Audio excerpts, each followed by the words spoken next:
So the other day, there was quite a firestorm on Twitter, if I don't say so myself. Elon Musk tweeted a poll on Russia and Ukraine and basically said, hey, how's this for a potential peace deal? What do you guys think? And then the world melted down. So here, let me run through some of this for you. This is in the Daily Mail. They say, Elon Musk gets into Twitter spat with Vladimir Zelensky after saying Ukraine should stay neutral in war with Russia to, quote, seek peace, as one ambassador tells him to, quote, fuck off. Tesla CEO Musk faced a vicious backlash over his controversial post on Twitter. Ukraine's ambassador to Germany, Andrzej Melnik, told the billionaire to fuck off. Musk posted his thoughts on how Russia and Ukraine could reach a peace deal. He sensationally claimed that Crimea should be officially ruled a part of Russia. President Zelensky also hit back at the tech guru by posting his own poll online. Okay. And by the way, Zelensky's poll said, like, which Elon Musk do you prefer? One that's pro-Russia, one that's pro-Ukraine. So let me see if they have, they have the actual posts here. Fuck off is my very diplomatic response to you. Which Elon Musk do you like more? One who supports Ukraine, one who supports Russia. Let's see if they have, looking for Musk's original post. Here we go. This is what I'm looking for. So here's what he said. Ukraine-Russia peace. Redo elections of annexed regions under UN supervision. Russia leaves if that is will of the people.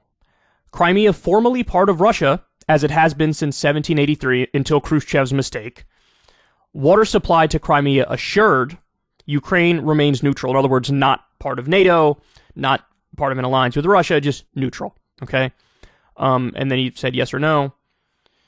Apparently, he responded, this is one of the things he responded to here. Russia is doing partial mobilization. They go to full war mobilization if Crimea is at risk. Death on both sides will be devastating. Russia has less than 3 times the population, more than 3 times the population of Ukraine, so victory for Ukraine is unlikely in total war. If you care about the people of Ukraine, seek peace. Let's try this then. The will of the people who live in the Donbass and Crimea should decide whether they're part of Russia or Ukraine. All right, so let's break this down specifically here. So to this point about, like, the will of the people in Donbass and Crimea, should that determine, where their allegiance lies and what country they're a part of, if they're part of any country. I think this point is a little naive, particularly because when you're going to have a quote-unquote election, it can't be at the barrel of a gun. It can't be like, I'm pointing a gun in your face, and now we're going to have a free and fair election. There's nothing free or fair about that. And the other thing is, a lot of the pro-Ukraine people that were in that portion of Ukraine have now fled because there's a Russian invasion and occupation of that area. So you can't, like, invade a place, which leads to people who are sympathetic to the Ukrainian side to flee, and then say, okay, now let's have an election.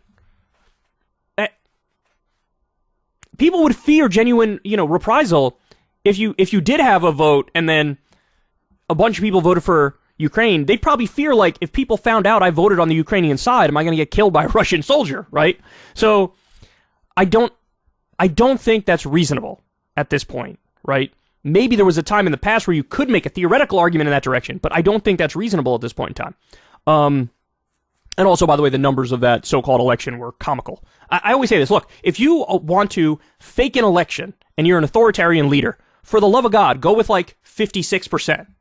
Why are you going with fucking 98% in this area? And the low number was 87% one of the years. Like, who are you fucking kidding?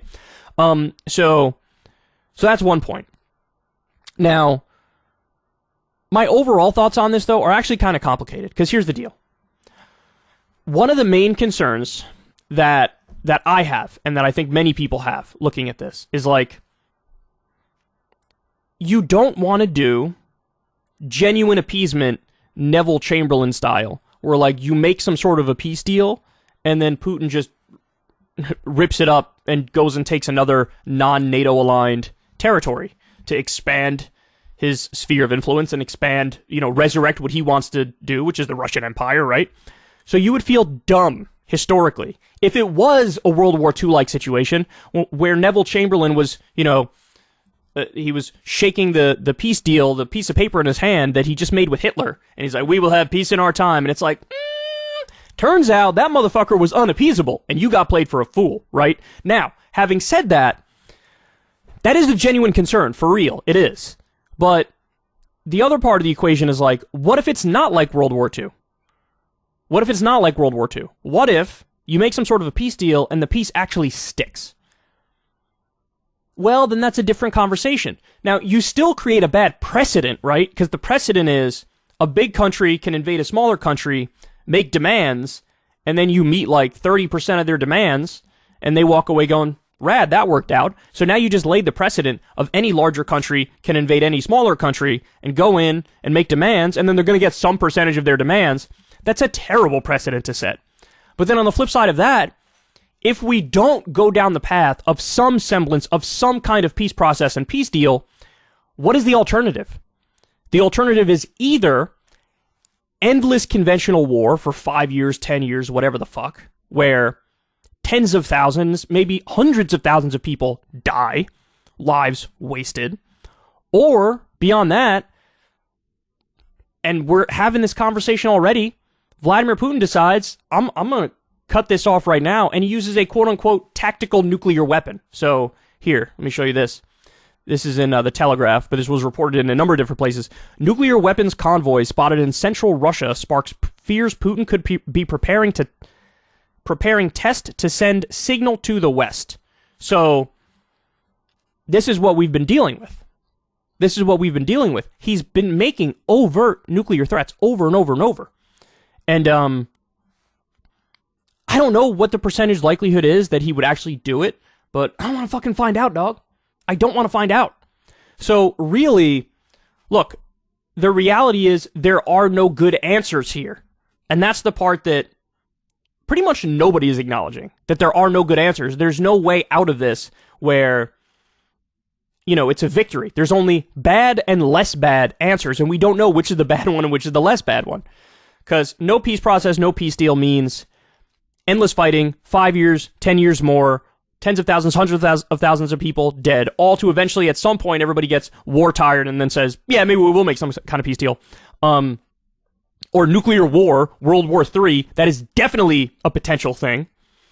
Or you have some sort of peace process and you're rolling the dice on whether or not this leader, this authoritarian, will actually abide by it, or if he's gonna fucking say, hey, I got some of what I wanted, so now let me invade other places.